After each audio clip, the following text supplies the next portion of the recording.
हुआ स्टार्ट हुआ लाइव हो गया। हेलो एवरीबॉडी, कैसे हो आप सभी। चलिए फटाफट से लाइव आइए। जैसा कि आज मैंने सुबह 11 बजे वाली क्लास में भी आपको अनाउंस किया था कि आज मैं शाम को 9:40 पे, शाम क्या रात ही बोलो, रात को 9:40 पे आप सभी के सामने लाइव आने वाला हूँ। सो आ गया हूँ, आप सभी लेट हैं, फटाफट से आओ जो नहीं जुड़े हैं लाइव। ठीक चल रहा है, साउंड एकदम ओके, साउंड एकदम ओके बच्चे, कोई प्रॉब्लम तो नहीं है साउंड में, ब्राइटनेस वगैरह। चलिए स्टार्ट करते हैं आज का सेशन। आज पीछे मैंने पहले ही आपके लिए कुछ कॉपी किया हुआ है, देखते हैं क्या है। आज मैं जो ये वोकैब का सेशन कराने वाला हूँ, सबसे पहले ये वोकैब सेशन नंबर 28 है डियर, 28, इसका मतलब 27 सेशंस मैं पहले करा चुका हूँ। और आज मैं 11 बजे वाले बैच में भी आपको यही समझा रहा था सुबह कि हम जो वोकैब सेशंस हैं वो कोशिश करेंगे बेहद ज़्यादा से ज़्यादा जो है अपने यूट्यूब चैनल पर मैं लेके आऊँ, और 100 आवर्स मिनिमम मैं यहाँ पर वोकैब कराने वाला हूँ, बिल्कुल बेफिक्र हो। उससे हो गया क्या, हमारा टाइम सेव होगा, वो टाइम हम ग्रामर, प्रैक्टिस, कॉम्प्रिहेंशन, ठीक है, डाउट सेशंस उन पे लगाएंगे, और यहाँ पर शाम को चौकी लगा देंगे वोकैब की, ठीक है जी। सो वोकैब सेशंस नंबर 28 में आप सभी प्यारे बच्चों का स्वागत है। चलो फटाफट से मैं वेट कर रहा हूँ, कनेक्ट करो जो नहीं आए। हाँ, thank you so much dear, thank you so much आप सभी के प्यार रेस्पेक्ट के लिए, जो इतनी प्यारी बातें आप बोल लेते हो। चलिए थैंक यू, चलो फटाफट आओ, जुड़ो। हेलो हेलो, देखता हुआ चलूँगा मैं, कमेंट अभी देख रहा हूँ बट मैं फिर पढ़ाने स्टार्ट करूँगा, फिर नहीं देखूँगा, ठीक है डियर। चलिए स्टार्ट करते हैं। आज के सेशन में मैंने पहले से कॉपी इसलिए किया हुआ है क्योंकि आज मैं स्टोरी टेलिंग से आपको वोकैब कराने वाला हूं। आज जो वोकैब की टेक्निक है ये रहेगी, इसमें कुछ इडियम्स भी हैं और कुछ वो वर्ड्स हैं जो एग्जामिनर के फेवरेट हैं, क्योंकि जब मैं आपसे जुड़ूंगा डियर, आपका गुरु आपको वो वोकैब कराएगा जिसमें से एग्जाम में आनी है, चाहे आप बैंकिंग से रिलेटेड एग्जाम दो, चाहे आप CGL दो, चाहे आप CPO दो, स्टेनो दो, ये वो वोकैब है जो बैकबोन है कॉम्पिटिटिव एग्जाम्स की, ठीक है, वो हम यहाँ डिस्कस करने वाले हैं। करें स्टार्ट, आई थिंक सब आ गए हैं, दिख रहा है मुझे। चलिए स्टार्ट करते हैं डियर। अब मैं और बिल्कुल रेलिवेंट कमेंट करना जो सेशन से रिलेटेड हो, ताकि पढ़ने भी अच्छा लगे, ठीक है। चलो बच्चे देखते हैं जरा कहानी। अब ये स्टोरी में आपको जितने भी वर्ड्स ऐसे नजर आ रहे हैं जिनका आपको मीनिंग नहीं पता, हमारा सेशन उन्हीं वर्ड्स पर बेस्ड रहेगा। जैसे अगर मैं सेंटेंस में पहले से यहां से स्टार्ट करूं इसको पढ़ना, रामा वॉज ऑलवेज, ऑलवेज कर लेते हैं इसको, Rama was always snowed under video games. अब देखो हमारे पास सबसे पहले हमें दिख गया स्नोड अंडर, इसका क्या मीनिंग होता है, देखो ना, इस तरह की वोकैब आज हम करने वाले हैं कि स्टोरी टेलिंग के साथ साथ आपका वोकैब भी तैयार हो जाए। डियर याद रखना, वोकैब याद करने के एक नहीं कई तरीके हैं, शाम दाम दंड भेद सब लगा दो, जिस भी तरीके से याद हो करो। इसीलिए मैं जितने भी सेशंस लेके आऊँगा वोकैब के, रूट मेथड पे कराता रहता हूँ, कई बार पिक्चर से करा देता हूँ, कई बार स्टोरी टेलिंग से करा देता हूँ, कई बार ग्रामेटिकल वे से करा देता हूँ, सारे तरीकों से कराते हुए चलूँगा। आप बस अच्छे से एक वोकैब का अलग से रजिस्टर मेंटेन करो, 1 से 27 सेशन को देखो, एक दिन में 2 सेशन देख लो या 1 देख लो, प्रॉपर नोट्स मेंटेन करते हुए चलो, क्लियर है। और रेगुलर आपकी जो क्लासेस हैं रेगुलर बेसिस पे मैं जो है यूट्यूब पर लेता रहूँगा वोकैब की। चलो वापसी करते हैं। तो मैंने बोला he was always snowed under. अब हमारे पास यहाँ से मिल गया कि ये सर स्नोड अंडर क्या होता है, फिर स्नोड अंडर वीडियो गेम्स। अब इसका मुझे अगर सेंटेंस का मीनिंग चाहिए तो मुझे इस वोकैब का पता होना चाहिए। चलो पता करते हैं। आपके पास मिला पहली वोकैब, हमने देखा बी स्नोड अंडर, बी स्नोड अंडर।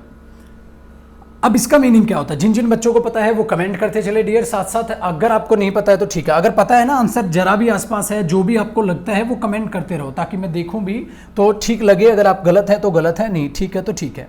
चलिए देखो, बी स्नोड अंडर का मतलब क्या होता है, जब भी आप किसी चीज को, ध्यान से सुनना, इसको रिलेट भी करना सेंटेंस में साथ साथ, ठीक है। जब भी आप कोई चीज करते हैं और आप उसको बहुत एक्सेस करते हैं, मतलब आपके पास कोई चीज है, having too much to do, करने के लिए आपके पास बहुत कुछ है, मतलब उस चीज को आप बहुत एक्सेस में कर रहे हैं, उसके लिए हम यूज करते हैं बी स्नोव्ड अंडर। सो मैं यहां क्या कह सकता हूं, जैसा कि मैंने अभी बोला, having too much to do, आप इसके लिए कह सकते हो having too much to do. करने के लिए बहुत सारा काम होना, जिसको आप बिजी कह देते हो, बिजी भी कह सकते हो, वेरी बिजी पर्सन। किसी काम करने में आप बहुत बिजी हैं, you are busy in doing something, उसके लिए आप इस चीज़ को कह सकते हो। बट यहाँ पर देखो किस चीज़ में बिजी है, Rama was always snubbed under video games. वो किस में लगा रहता होगा, वीडियो गेम्स में लगा रहता होगा। वीडियो गेम्स में लगे रहने के लिए इसका मतलब अपने आप को वहाँ बिजी रखता होगा। सो इसका मीनिंग मैंने आपको सिखाया, बी स्नॉब्ड अंडर का मीनिंग होता है having too much, having too much to do। तो इसके लिए आप बी स्नॉब्ड अंडर यूज करते हैं। चलो यहां तक की हमारी कहानी समझ आई। आगे देखो क्या कहता है, while enjoying them he was always on cloud 9। अब हमारे पास एक इडियम हमें मिल गया, on cloud 9। अब हमें देखना है इसका मीनिंग क्या होता है। चलो डियर पता करने की कोशिश करते हैं। आपको शायद इसका तो पता होगा, ऑन क्लाउड 9 का क्या होता है। चलो जरा इसको तो कमेंट कर दो, बताओ ऑन क्लाउड 9 का क्या होता है, करो कमेंट। पढ़ रहा हूं मैं तो, सिंपल है, इसका तो पता होगा। डियर लाइव सेशन का यही मतलब होता है, यही अच्छा लगता है कि आप उसमें साथ साथ कमेंट करते रहो। बताओ, बट रेलिवेंट कमेंट, ठीक है, मौज मस्ती वाली नहीं। बताओ ऑन क्लाउड 9 का मतलब क्या होता है। वेरी गुड, देखो आ गया ना एक आंसर से बहुत बढ़िया। देखो अब दूसरे उसको कॉपी कर लेंगे। तो ऑन क्लाउड 9 का मतलब होता है डियर वेरी हैप्पी, बहुत खुश रहना होता है ना। 7वें आसमां पर है आजकल आप, पहला पहला टा टा टा, देख रहे हो। सो ऑन क्लाउड 9 का मतलब क्या होता है, वेरी हैप्पी। जब आप बहुत खुश रहते हैं तो उसको हम बोल के चल लेते हैं ऑन क्लाउड 9। सो इसका मतलब क्या था, वाइल एंजॉइंग देम, तो वो गेम खेलता था तो वो क्या रहता था, he was always on cloud 9, वो बहुत खुश रहता था। क्लियर हो गया। कई चीज़ों को है ना, कई शैतान तुम में भी है, पबजी वाले ज़रा हाथ उठाना, कौन कौन है ना पबजी वाले। चलो जी नेक्स्ट देखते हैं।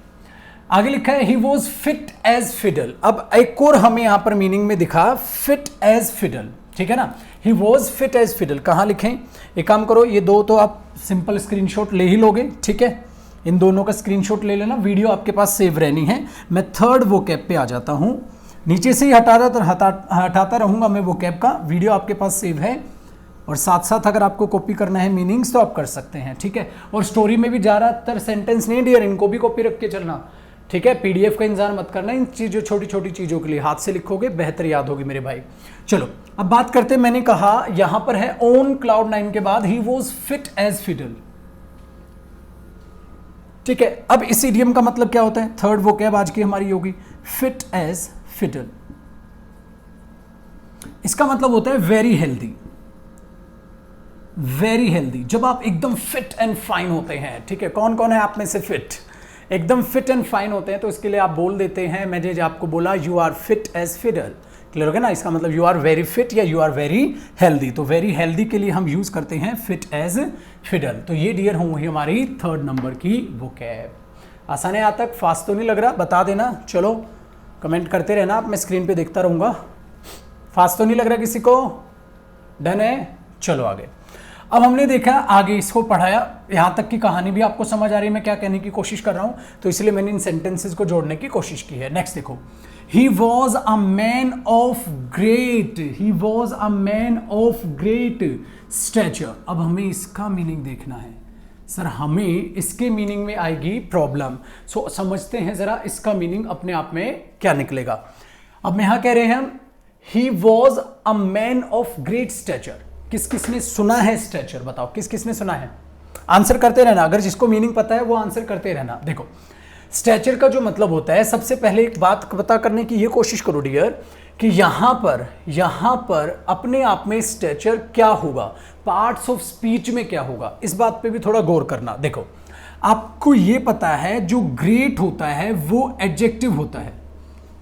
मैंने बोला you are a great person, you are a great person. अगर मैं इस सेंटेंस को लिखता हूं तो हमें पता चलता है, सपोज करो मैंने बोला you are a great person. So dear ये हुआ एडजेक्टिव, और एडजेक्टिव किस में डिटेल ऐड करेगा, नाउन में। इसका मतलब ये पर्सन अपने आप में यहां क्या हुआ, नाउन हुआ। You are a great person, so great अपने आप में एडजेक्टिव हुआ और पर्सन अपने आप में वहां नाउन हो गया मेरे भाई। बातचीत समझ आती है। इसका मतलब अगर ये एडजेक्टिव हुआ तो स्टैचर अपने आप में वहां क्या हुआ, नाउन हुआ। इसका मतलब जब हम इस वोकैब को यूज करेंगे, ये हो गया हमारा फोर्थ नंबर। तो अगर हम स्टैचर को यूज करेंगे तो इसका मतलब सबसे पहले पार्ट्स ऑफ स्पीच में ये यूज होता है एज अ नाउन। मीनिंग से पहले इन पार्ट्स ऑफ स्पीच को भी याद रखना डियर, ये काम आएंगी जब कॉम्प्रिहेंशन में आप लोगों का करा रहा होगा, ये वहां बहुत ज्यादा काम आएगी। ठीक है, तो स्टैचर का मतलब क्या होता है उससे पहले उसकी पार्ट्स ऑफ स्पीच हमने वहां डिस्कवर की। दूसरा मैंने पहले आपको बताया था सीडीएस के एग्जाम में पार्ट्स ऑफ स्पीच भी पूछी गई थी, identification of parts of speech, वहां पर भी ये चीजें मदद करके जाएंगी आपकी। क्लियर हो गया। अब बात आती है कि सर एग्जैक्टली स्टैचर का फिर मीनिंग क्या होता है। याद रखना डियर, इसके एक नहीं दो मीनिंग होते हैं। सबसे पहला मीनिंग आप इसको रिलेट कर सकते हैं हाइट से, आप स्टैचर को रिलेट कर सकते हैं हाइट से। इसका मतलब जब सिंपल नॉर्मल जो हाइट बोलते हो उसके लिए भी आप स्टैचर वर्ड यूज कर सकते हो एज अ नाउन। बट लेकिन किंतु परंतु इसका एक मतलब और होता है, ध्यान से सुनना, एक मतलब और होता है। जब आप अपनी जो है, अब मैं कह सकता हूं, आप अपना ओधा इस टाइप का बनाते हैं, आप अपना स्टेटस, आप अपनी रेपुटेशन इस टाइप की बना लेते हैं कि आप बहुत अच्छे इंसानों में गिने जाने लग जाए। मतलब आपकी रेपुटेशन इस टाइप की है और वो रेपुटेशन आपने अपने अच्छे कामों से पाई है, बुरे कामों से नहीं। मजनू भाई नहीं बनना है। क्लियर हो गया। अच्छे कामों से पाई है, उसके लिए भी आप यूज़ कर सकते हो स्टैचर। तो इसके लिए बेटा कमेंट में मैं देख रहा हूँ, बट प्लीज़ जो इससे रिलेटेड है वही कमेंट करो आप लोग, ठीक है ना, वोकैब से रिलेटेड। बाकी फिर क्वेश्चंस बाद में खेल लेंगे, ठीक है। वोकैब से रिलेटेड मैं चाहता हूं जब वोकैब सेशन हो तो वो थोड़ा ऑथेंटिक हो और बात एकदम टू द पॉइंट हो। क्लियर हो गया। हाँ, देखता हुआ चलूंगा कमेंट, बट प्लीज रेलिवेंट देखो। क्लियर हो गया।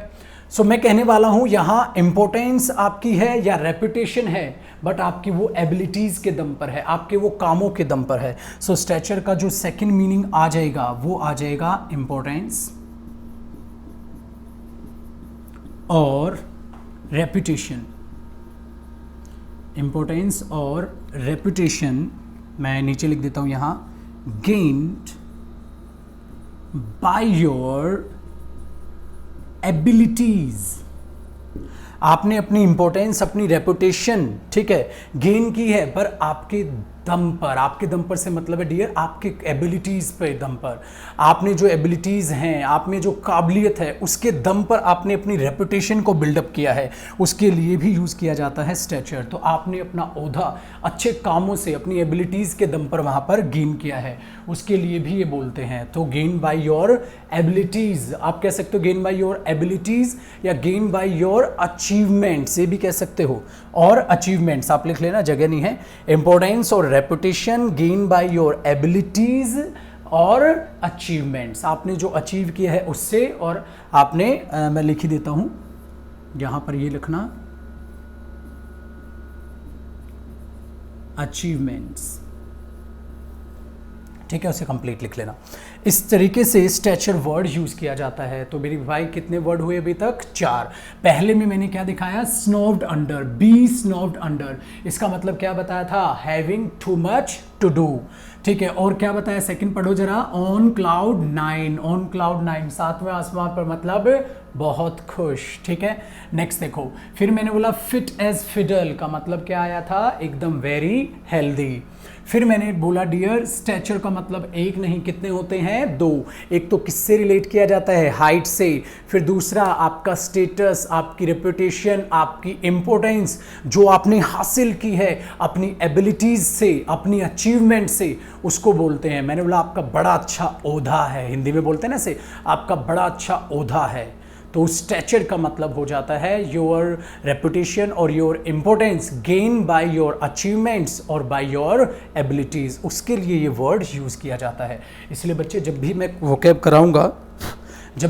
कराऊंगा कोशिश करूंगा एक तो उसे शांति से, एकदम आराम आराम से कराऊं। दूसरा, बातों को रिपीट ज़्यादा करो ताकि आपके दिमाग में वो शब्द बार बार जाए। और आपका क्या फ़र्ज बनता है? आप अच्छे से कॉपी करो। और वोकैब रजिस्टर मुझे अलग चाहिए, सबका थोड़े टाइम में देखना। वोकैब रजिस्टर की मैं फ़ोटो मंगवाऊंगा फेसबुक पे सबकी। क्लियर है? चलो डियर आगे देखते हैं। अब बात करते हैं, मैं ये हटाता हूँ, आप इसका स्क्रीनशॉट ले लेना, कॉपी करोगे ही उसको, ठीक है। नेक्स्ट देखते हैं माई डियर। अब बातचीत करते हैं जी आगे। मज़ा आ रहा है ना? रात को पढ़ने में यही अच्छा होता है, रात की पढ़ाई बड़ी अच्छी होती है, तो रात को एक्स्ट्रा जरूर पढ़ा करो। देखो मेरे डियर, आगे बात करते हैं। He was known for his largest. अब इसका मतलब समझते हैं, लार्जेस्ट का मतलब क्या होता है, क्लियर हो गया। He was known for his largest. चलिए ये है हमारा अपना कौन सा, फोर्थ है, फिफ्थ है, 1 2 3 4 5 बॉक्स भी कर देते हैं लार्जेस्ट। एक सेकंड रुकना मेरे भाई। देखो हमारे पास है लार्जेस्ट। अब ये लार्जेस्ट का मतलब क्या होता है, फिफ्थ वन अपना हमने देखना है कि सर ये लार्जेस्ट का मतलब क्या होता है। ठीक है, चलो लार्जेस्ट की एक बात बताओ, पहले आप पार्ट्स ऑफ स्पीच ढूंढने की कोशिश करो कि लार्जेस्ट की पार्ट्स ऑफ स्पीच क्या होती होगी।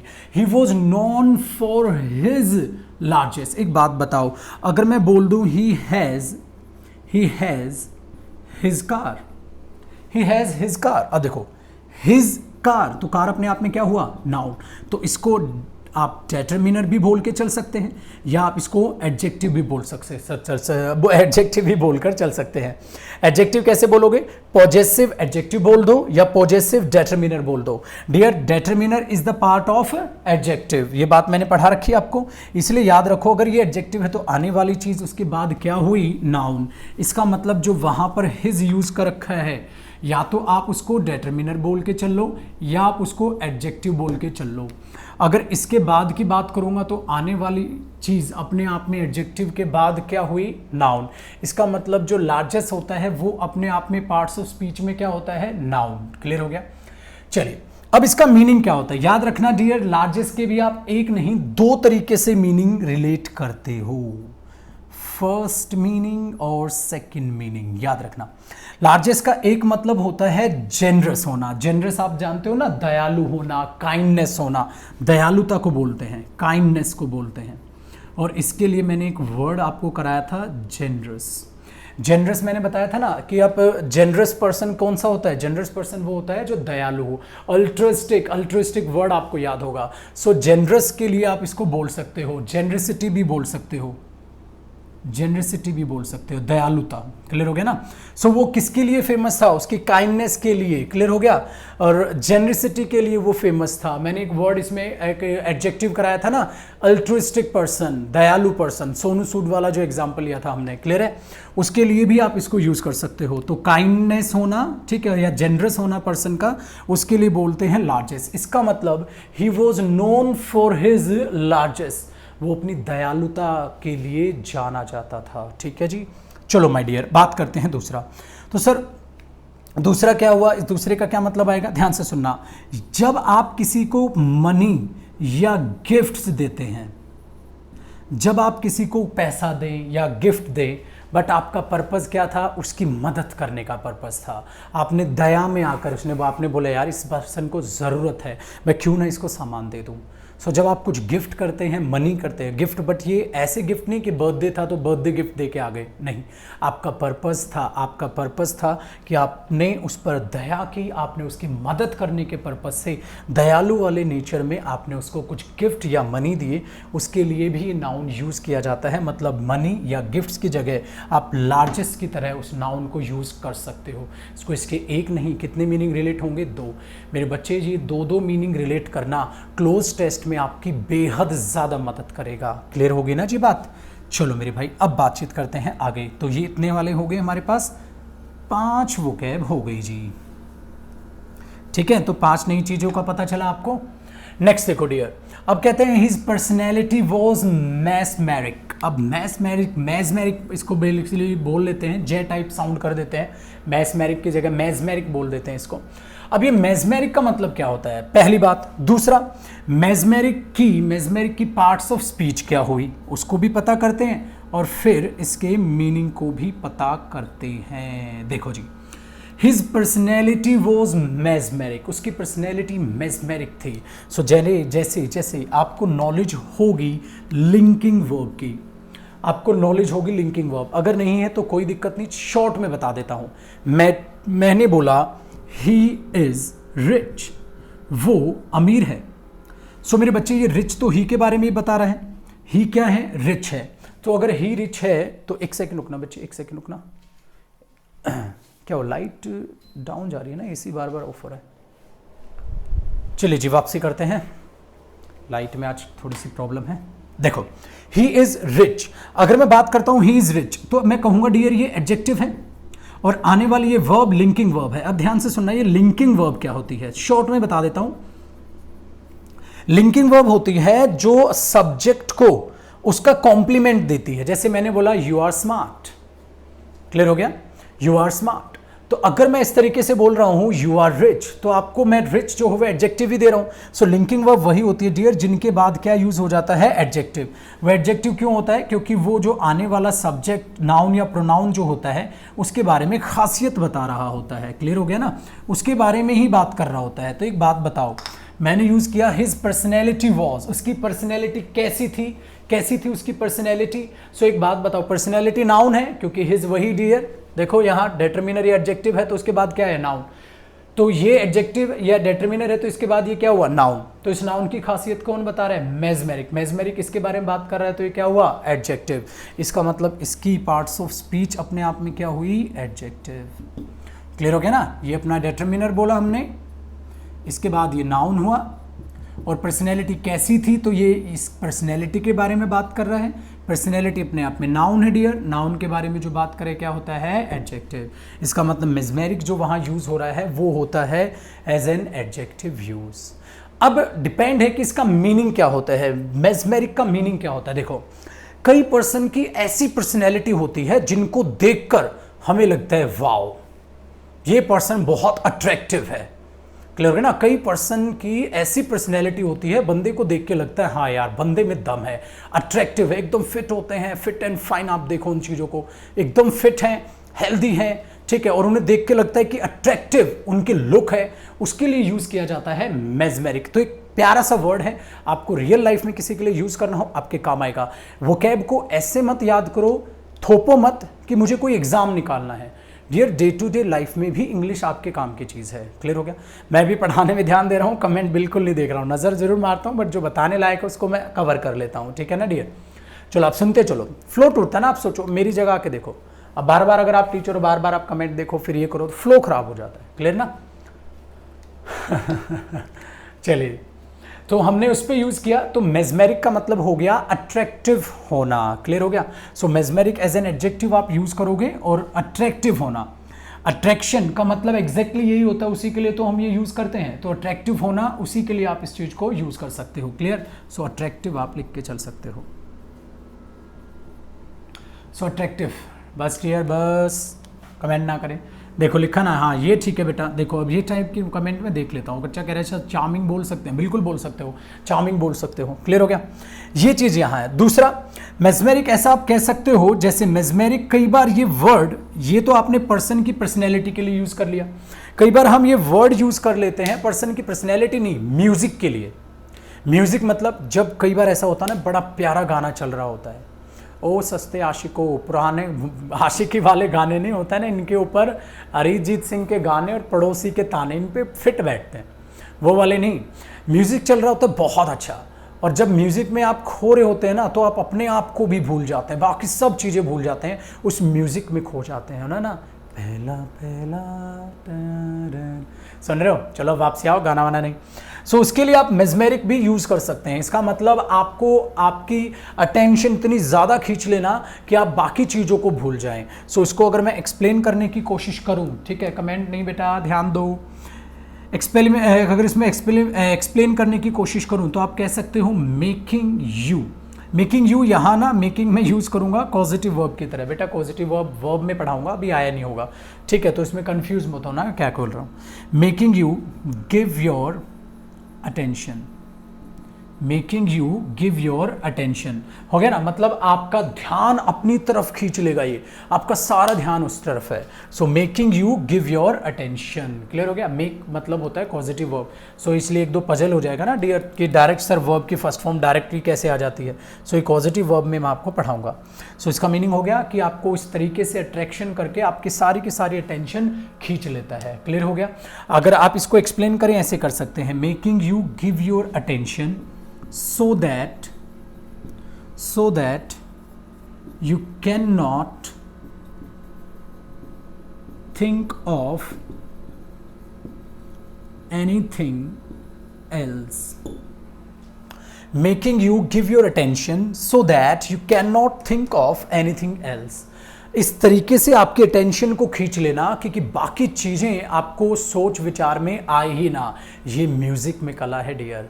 सो म्यूज़िक में इतनी ताकत है कि आपकी अटेंशन अपनी तरफ खींच लेगा। जैसे सॉन्ग सुनते सुनते हम गुनगुनाने लग जाते हैं ना, वैसा काम हो जाता नहीं। हेडफोन लगा लेते हैं, सॉन्ग में खुल जाते हैं, जोर जोर के गा रहे हैं, पता ही नहीं बाहर भी कोई सुन रहा है, सारे हमारी तरफ देख रहे हैं। फिर बाद में रियलाइज़ होता है ये क्या किया।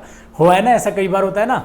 आप सपोज कहीं भी जा रहे हैं, ट्रेन से कहीं जा रहे हैं, तो ट्रेन में बैठ के ऐसे हो जाता है कई बार, हम जोर जोर के गाना स्टार्ट कर देते हैं क्योंकि आप बोलते हो कि म्यूज़िक जो था उस टाइम पे क्या था, मेजमेरिक था। सो मेजमेरिक इस तरीके से भी यूज़ किया जाता है। किस किस के साथ हुआ है ट्रेन वाला, ज़रा बताओ कमेंट में, किसके साथ हुआ है कभी आपने गाने सुन रहे हो हेडफोन पे, जोर जोर के चिल्लाने लग गए, सब आपको देख रहे हैं, ऐसा होता है। ठीक है, चलो डियर वापसी करते हैं। सो मेजमेरिक का मतलब ये हुआ आने लग गए, हुआ है ऐसा। अच्छा चलो भाई, बहुतों के साथ हुआ है तुम्हारे तो। बड़े मेरे बच्चे आगे बढ़ते हैं। तो मेजमेरिक एक वर्ड हमें और मिला आज की वोकैब के लिए, इसका स्क्रीनशॉट आप ले लेना और कॉपी करना बाद में। सो मैं टालने वाली वोकैब नहीं करा रहा हूं छोटे। टालने वाली वोकैब पता है कौन सी होती है मेरे भाई? टालने वाली वोकैब होती है कि आप वर्ड्स तो करा रहे हो बट जल्दी जल्दी करा के निपटा दिया, एग्जैक्टली उस वर्ड को नहीं समझ पाए, फिर बच्चा कहता है वोकैब याद करता हूं, याद नहीं रहती। बेटा तरीका गलत है। तरीका अच्छा करोगे ना, चीज़ों को ज़्यादा एक्सप्लेन करोगे तो अच्छे से समझ आएगा। नेक्स्ट देखो, ही लेड अ रैप्चरस लाइफ। अब हमारे पास एक वर्ड आ गया, रैप्चरस क्या होता है? Rapturous life. चलो जी, इसकी पार्ट्स ऑफ स्पीच ज़रा मुझे ढूंढ कर कमेंट करो। रैप्चरस का मतलब तो बाद की बात है, पहले आप मुझे रैप्चरस की पार्ट्स ऑफ स्पीच बताओ। चलो जी बताओ तो ज़रा, वेट कर रहा हूं मैं। रैप्चरस की पार्ट्स ऑफ स्पीच आपके हिसाब से क्या आनी चाहिए? वेरी गुड, देखा ना, ये चेंज चाहिए था मुझे। वेरी गुड, बहुत बढ़िया बहुत अच्छे। सो जो रैप्चरस का मीनिंग है, रैप्चरस का जो मीनिंग होता है उस चीज को ध्यान में रखना। मीनिंग से पहले पार्ट्स ऑफ स्पीच की बात कर रहा था ना। देखो बेटा, लाइफ तो नाउन है, ही लेड आ रैप्चरस लाइफ। अब रैप्चरस अपने आप में इसका मतलब क्या हुआ? एडजेक्टिव हुआ, लाइफ की डिस्क्रिप्शन है वो। सो रैप्चरस अपने आप में होता है एडजेक्टिव। चलो जी, ये तो इसकी पार्ट्स ऑफ स्पीच की बात। अब इसका मतलब क्या होता है? इसका मतलब होता है शोइंग हैप्पीनेस। ठीक है ना? हाँ, ये पता भी होगा आपने, यू वर्ड यूज किया भी होगा। मार्कर शायद डाउन चल रहा है, चेंज कर लेते हैं इसका मतलब हुआ dear showing happiness. Happiness show करना, उसके लिए आप रैप्चरस यूज करते हैं। तो रैप्चरस लाइफ का मतलब क्या होता है? खुशहाल जिंदगी, मस्त मोला। ठीक है, उसके लिए आप इस चीज को वो यूज कर सकते हैं डियर। चलो अब बात करते हैं। तो सिंपल था, रैप्चरस एडजेक्टिव होता है शोइंग हैप्पीनेस। सो हमने यहां तक सेंटेंसेस रिलेट किए इस कहानी के। अब कहानी को पढ़ोगे तो सारी की सारी आपको समझ में आनी स्टार्ट हो जाएगी। नेक्स्ट है, he is used to do everything with a. देखो, इसको हम बोलते हैं एलोन। इसकी जो है प्रोनाउंसिएशन भी थोड़ी सी अलग है। इस वर्ड को हटाता हूं, इसकी प्रोनाउंसिएशन भी थोड़ी अलग है। फिर इसका मीनिंग देखते हैं डियर क्या है। और एक बेटा, आप आपस में एक दूसरे को कोई डाउट पूछे तो भले ही वो आप रिप्लाई कर दो। ठीक है, फुल बैच जो है मेरा करियरविल ऐप पर है। हमारी ऐप है करियरविल ऐप, वहां लिख सकते हो। चलो अब बात करते हैं। He used to do everything with a alone. Alone इसको पढ़ते हैं, मैंने बोला था ना, इसकी प्रोनाउंसिएशन थोड़ी सी डिफरेंट है। एलोन आप इसको बोलते हैं। आज एसी बड़ी प्रॉब्लम कर रहा है मेरे भाई। आज हमारा स्टाफ भी कमेंट में, इसलिए आपको कोई रिप्लाई नहीं दे रहा है आज।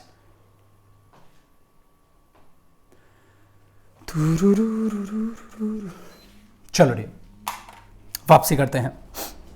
आज कमेंट में कोई रिप्लाई नहीं देगा आपको ठीक है, टीम नहीं है आज, मैं खुद ही लाइव कर रहा हूं इसको अपने आप। देखो, तो यहां पे लिखा है हमारे पास, he used to do everything with a alone. अब यहां पर वापसी करते हैं। इसका मतलब क्या हुआ? एलोन, एलोन जो अपने आप में, चलो पहले तो इसको पता करो, एलोन अपने आप में वहां पार्ट्स ऑफ स्पीच में क्या है। अगर मैं देखूं तो ये आर्टिकल है। आर्टिकल है तो आराम से, आसानी से पता चला हमें ये नाउन है। दूसरा, विद आपको पता है, विद प्रेपोजिशन होती है। प्रेपोजिशन अपना ऑब्जेक्ट लेगी, उसका ऑब्जेक्ट नाउन या प्रोनाउन ही होता है। सो इसका मतलब ये अपने आप में नाउन हुआ बेटा। एलोन अपने आप में प्रोनाउन तो हो नहीं सकता। एलोन देख रहे हो, इसकी प्रोनाउंसिएशन देख रहे हो, एलोन। सो अब एलोन का मतलब क्या है? एलोन का मतलब होता है एनर्जी। जब आप किसी की काम को बहुत एनर्जेटिक होकर करते हैं, एनर्जी के साथ करते हैं, ठीक है, उसके लिए बोल देते हैं। दूसरा, आप इसको कह सकते हो कि आप जब किसी काम को उत्साह के साथ करो, यानी माथे में सिलवटे हैं और काम कर रहे हैं, आप खुश हैं उस काम को करने में, आप फुल अपना एफर्ट लगा के वो काम करते हैं, उसके लिए हम यूज कर देते हैं वर्ड अलोन, जिसके लिए आप एक प्यारा सा वर्ड यूज करते हो जो बहुत कॉमन है। ठीक है, बताना जरा, ये वर्ड आपने सुना होगा, एंथुसियाज्म। एंथुसियाज्म के साथ जब आप काम करते हैं, उत्साह के साथ, उमंग के साथ, ठीक है ना, काम करते हैं, तो उसके लिए आप यूज कर सकते हैं वर्ड अलोन। सो अलोन का मतलब होता है एनर्जी के साथ या एंथुसियाज्म के साथ आप जो कोई काम कर रहे हैं। आसान हो गया ये वर्ड। सो इसका मतलब वो क्या कहता है, he used to do everything with a alone, हमेशा मतलब खुश रह के वो काम करता था। नेक्स्ट देखते हैं, other people in the village wanted to outstrip him. अब हमारे पास यार वांटेड टू यहाँ तक तो समझ आया, बट ये आउटस्ट्रिप का मीनिंग समझ नहीं आया सर। क्लियर हो गया? जिनको पता है बेटा वो कमेंट करना, और आप इनको लिखते चल लो ही लोगे बाद में। चलिए अब बात करते हैं इसकी, इसका मतलब अपने आप में क्या हुआ। अब यहाँ पर हमारे लिए लिखा हुआ है आउटस्ट्रिप। चलो मुझे बताओ इसकी पार्ट्स ऑफ स्पीच क्या है। I want to go there. Suppose करो मैंने एक सेंटेंस लिखा, I want to go there. So बेटा आप सबको पता है आई वॉन्ट अपने आप में वर्ब की फर्स्ट फॉर्म है। क्या करना चाहते हो, I want to go there, तो ये टू और प्लस में वर्ब की कौन सी फॉर्म है, फर्स्ट फॉर्म। इसी को हम वर्ब एडवांस में एक टॉपिक बोलते हैं इन्फिनेटिव। सो इन्फिनेटिव में टू प्लस वर्ब की फर्स्ट फॉर्म होती है। अभी तो हमारा बैच में खैर नाउन चल रहा है, बाद में जाके कराऊंगा मैं आपको। ये इन्फिनेटिव होता है।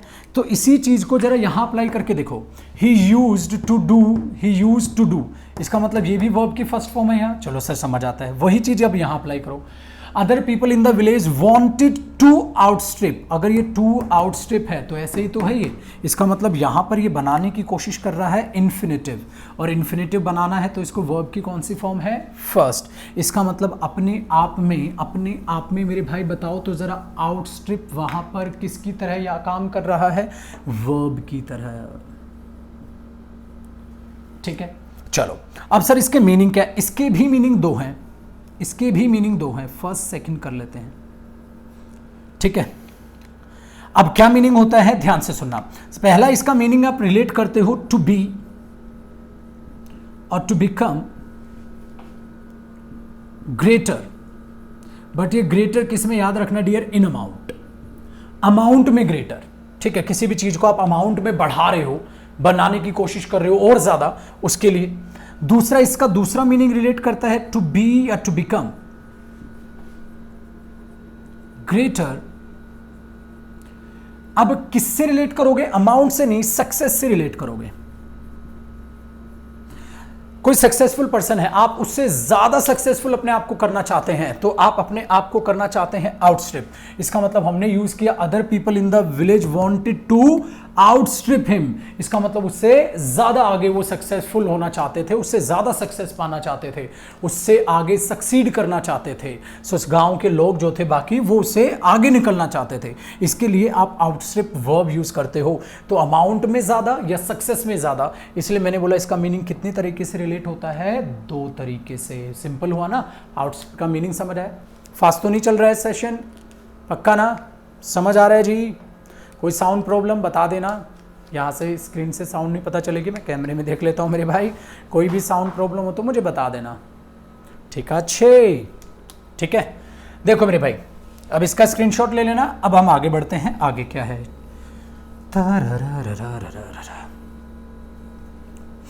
आज एक्चुअली कोई नहीं था, तो मैंने आज घर के स्टूडियो से ही आपके लिए लाइव कर दिया।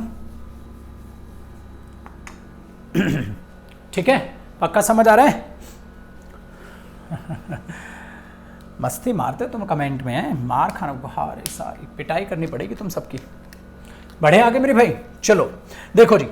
और बच्चे, आज मैं सुबह भी कह रहा था क्लास में कि पढ़ाई के लिए सीरियस रहो, सीरियस होके पढ़ो मत, सीरियस होके पढ़ा मत करो, पढ़ाई के लिए सीरियस रहा करो। इसका मतलब यह है, पढ़ो तो स्माइल चिपका के देखते नहीं हो मुझे, मैं हमेशा मस्ती मजाक में पढ़ाता रहता हूं। तो चीजें सीखो, मस्ती मजाक में सीखो, खून बढ़ेगा, उम्र बढ़ेगी, आपकी भी, घर वालों की भी। आप खुश तो घर वाले खुश, ठीक है ना?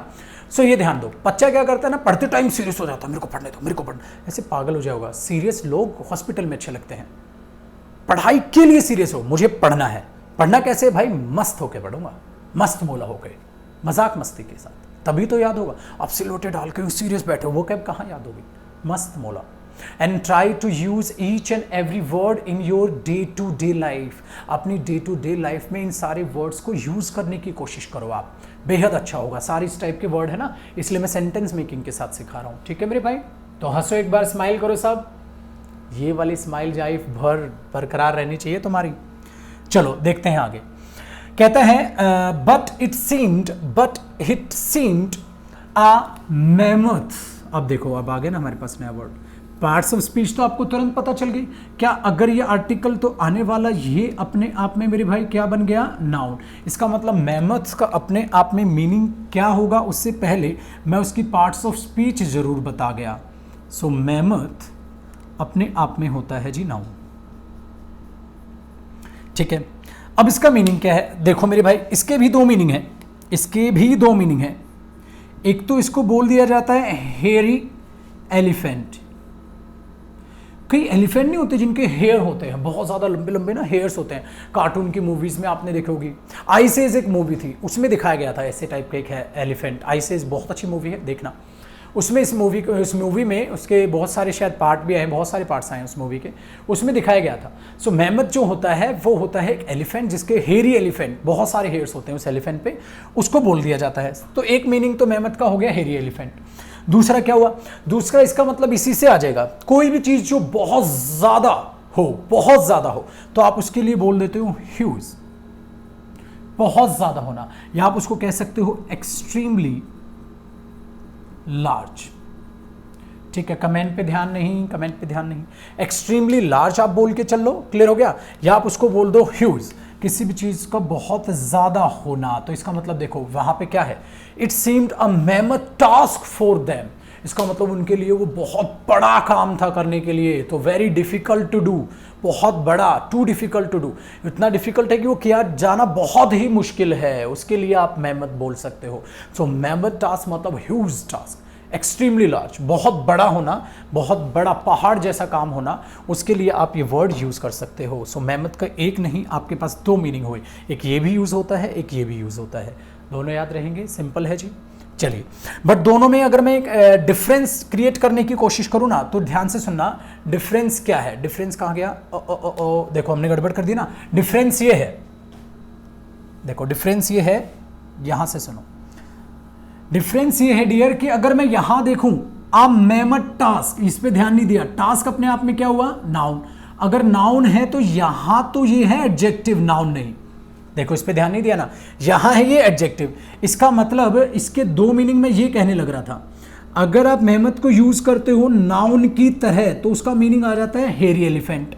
अगर आप इसको यूज करते हो एडजेक्टिव की तरह तो इसका मतलब आता है एक्सट्रीमली लार्ज, बहुत बड़ा होना। दो टाइप के मीनिंग है, इसके ध्यान रखना। सो नाउन है तो हेयरी एलिफेंट, और मैमथ अगर एडजेक्टिव है तो एडजेक्टिव के टाइम में ये इसका मीनिंग आएगा। अब यहां देखो, इसका मीनिंग एज एन एडजेक्टिव है, नाउन नहीं। ठीक है, तो आ मैमथ हो जाता तो एक हेयरी एलिफेंट हो जाता, वो आ मैमथ हो जाता तो हेयरी एलिफेंट हो जाता वो। सो यहां हमने आगे नहीं देखा, it seemed a mammoth task, तो टास्क हुआ नाउन, उससे पहले इसका मतलब ये यहाँ क्या है? एडजेक्टिव।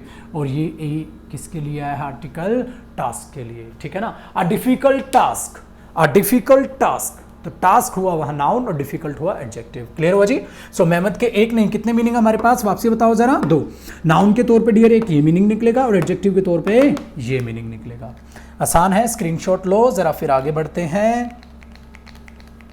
मैं साइड हो रहा है, एक बार पूरी स्क्रीन का अगर आप स्क्रीनशॉट ले रहे हैं तो स्क्रीनशॉट पूरी स्क्रीन का ले लो मेरे भाई, बट स्क्रीनशॉट ही लेना, कोई चीटिंग ना करे, चीटिंग वीटिंग नहीं करे। हटाएं, चलिए साउंड प्रॉब्लम भी नहीं है, ओके है। अब देखते हैं जी बाकी की बातचीत।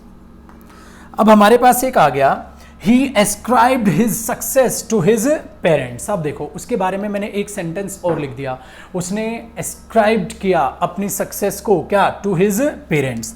अब हमारे पास वर्ड है ascribed, आप पार्ट्स ऑफ स्पीच पता कर पा रहे हो, वर्ब। ठीक है, अब ये है कि ascribe का मीनिंग क्या होता है फिर, चलो जी देखते हैं एक बार ascribe का meaning.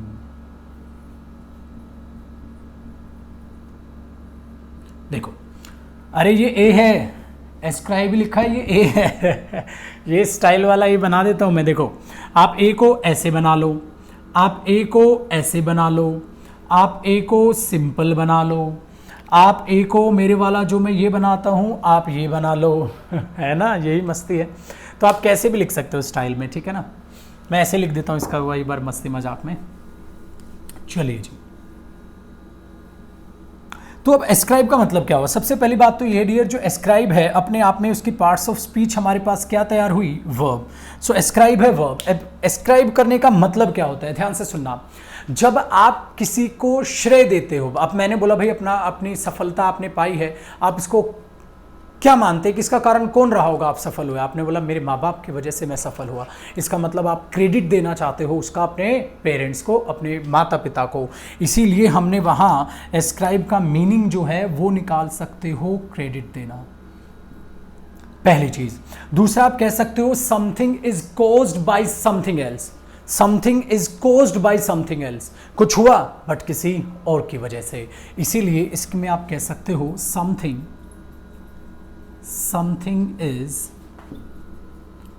caused by something else, कुछ हुआ बट किसी और की वजह से। तो इसीलिए इसको हम क्रेडिट देना भी बोल के चल सकते हैं, या इस तरीके से आप उसको यूज़ कर सकते हैं। क्लियर हुआ? सो डियर, अब आप पूरी स्टोरी को देखोगे, यहाँ से लेकर एंड तक उसको पढ़ोगे, ऐसा हो ही नहीं सकता आपको स्टोरी समझना है। दूसरी बात, इतने प्यारे वर्ड्स मैंने वोकैब के यहाँ पिरो के आपको कराए हैं जो एग्जामिनर के फेवरेट हैं, बार बार एग्ज़ाम में पूछे जाते हैं। अब कोई भी डाउट या कोई भी कमेंट अगर किसी वोकैब पर रह गई है तो आप बताएं। बच्चे ये जो एक्स्ट्रा जो भी बैच के बारे में पूछते रहते हैं आप, एक्स्ट्रा चीज़ें हैं उसके लिए शांत रहो, ठीक है। वो आपको मेरी वीडियोस दिख जाएंगी जो पहले मैंने बनाए हुए हैं सेशंस, ठीक है, वो कैब के, वो भी ज़रूर देखना। दूसरी बात डियर, जो बैच है वो करियर विल ऐप पे हमारा चल ही रहा है अभी 11 से 12:30 सुबह जो लाइव होता है, ठीक है, 11 से 12:30। फिर शाम को मैं अब आपके लिए सेशंस वो कैब के ले आऊँगा। सो वो कैब यहाँ पर आप भंडारा लगाएंगे, 11 से हम पढ़ ही रहे हैं। जो बच्चे एडमिशन लेना चाहते हैं वो अभी भी एडमिशन ले सकते हैं। करियर विल ऐप आप नीचे लिखा हुआ भी देख पा रहे होंगे। दूसरा dear, Telegram channel, Facebook, Insta पर और यूट्यूब पर हर जगह आपका गुरुदेव आपके साथ है। सो सब जगह मेरे साथ जुड़े रहिए। टेलीग्राम पर आज मैंने एक पीडीएफ भी डाली है वोकैब की पीडीएफ डाली है। उस पीडीएफ को आप डाउनलोड कर लें और उन वोकैब को याद करना स्टार्ट करें। उस वोकैब को मैं सेशंस में भी याद कराऊंगा। आज एक पीडीएफ डाली है, जब आप देखोगे उसको टेलीग्राम पर जाना, इंग्लिश बाय जयदीप सिंह पर, और हमारी करियर विल ऐप पर भी वो आपको नोट्स सेक्शन में दिख जाएगी। So Telegram channel English by Jaideep Singh है, आप वहाँ जाके देख सकते हो। डिस्क्रिप्शन में मैंने सारे के सारे लिंक भी जो है डाले हुए हैं, आप उन लिंक पे जाके टेलीग्राम पर देख सकते हो। वोकैब आप भी वहाँ से याद करो, फिर मैं भी उसे क्लास में कराऊंगा, ठीक है। सो आज के लिए चलें, समाप्त करें सेशन, कोई डाउट नहीं ना? पक्का? चलिए, तो रिवाइज करना अच्छे से। आप सबको मेरा ढेर सारा प्यार, मेरा ढेर सारा आशीर्वाद। प्लीज़ हमेशा हंसते रहो, हेल्दी रहो, अच्छा खाओ। और एक मैंने डाइट पर भी वीडियो बनाई हुई है, वो डाइट की वीडियो भी ज़रूर देखना, ठीक है ना। डाइट पर भी वीडियो बनाई है कि आप हमेशा कैसे हेल्दी रहें, मुस्कुराते रहो हमेशा लाइफ में, ठीक है डियर। So good night. आपको नहीं सोना, पढ़ाई लिखाई करनी है, ये नहीं कि सो जाएं। सो ये टाइम है, ठीक है, अभी पढ़ने बैठो, रात को 2-1 बजे तक पढ़ना। क्लियर है जी? चलिए, आप सभी को गुड नाइट, मेरा प्यार भरा नमस्कार, मेरी प्यार भरी दुआएं, मेरा आशीर्वाद आप सभी के साथ है। बाय बाय, टेक केयर, जय हिंद।